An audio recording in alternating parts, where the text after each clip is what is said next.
BRSP నాయకులను car party leader KTR sir కలిసిండట. అగో నిరుద్యోగులు ధర్నాలు పెద్దెత్తున చేయాలి, మలి సర్కారు మీదికి ఇంకా ఎక్కువ మర్రబడాలని చెప్పేదందుకు పోయిండా ఎట్లా అంటే ఏమో మరి ఎందుకు పోయిండు ఏం కథ అన్ని ముచ్చట్లు అరుచుకుందాం పారి.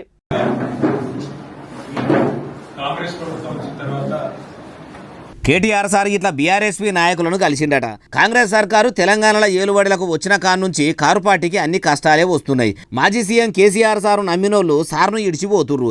ఇప్పటికే చాలా మంది కారు పార్టీకి కాలిచ్చి కాంగ్రెస్ పార్టీలో చేతులు కలిపిర్రు. అయినా ఇప్పుడు షెయి సర్కారు మీద కొట్లాడుతున్నది మీ బీఆర్ఎస్పీ నాయకులే అన్నట్టు అనుకొచ్చిండట.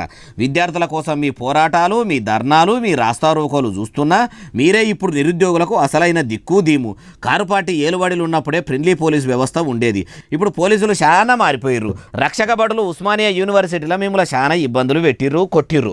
మన సర్కారు వచ్చినాక వాళ్ళందరి పని చెప్పుదామని అన్నాడు కావచ్చు.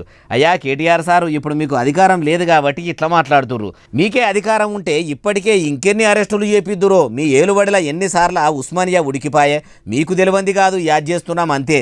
అయినా అధికారంలో ఉన్నప్పుడు ఓ తీరుగా, అధికారంలో లేనప్పుడు ఓ తీరుగా ఉండొద్దు సారు. మీరు ఎప్పటికీ ఒక్క తీరుగానే ఉంటే మీ బీఆర్ఎస్ పార్టీ మొన్నటి అసెంబ్లీ ఎన్నికల్లా, ఎంపీ ఎన్నికల్లా అంత ఘోరంగా ఎందుకు ఓడిపోవు సారు అంటుర్రు ఈ ముచ్చటిన్నోళ్ళు.